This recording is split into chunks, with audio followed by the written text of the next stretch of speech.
Halo sobat sekalian, jumpa lagi dengan channel Uternet yang berisi tutorial dan review produk. Kali ini Uternet akan membuat tutorial cara mengetahui MAC address Smart TV Samsung. Sekarang TV sudah dinyalakan dan kita berada di halaman home atau beranda. Pencet tombol ke kiri dari remote control sehingga ikon-ikon menu di sebelah kiri ada keterangannya.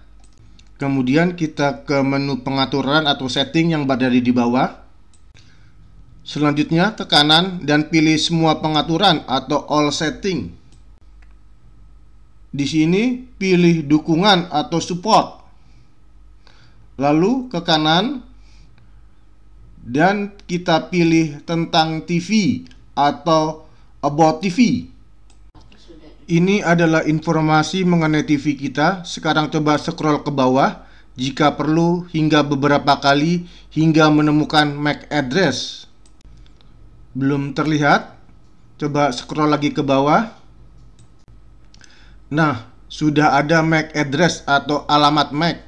Ada dua MAC address, yakni MAC address perangkat kabel dan MAC address nirkabel atau WiFi. Demikian kawan-kawan cara melihat MAC address di Smart TV Samsung.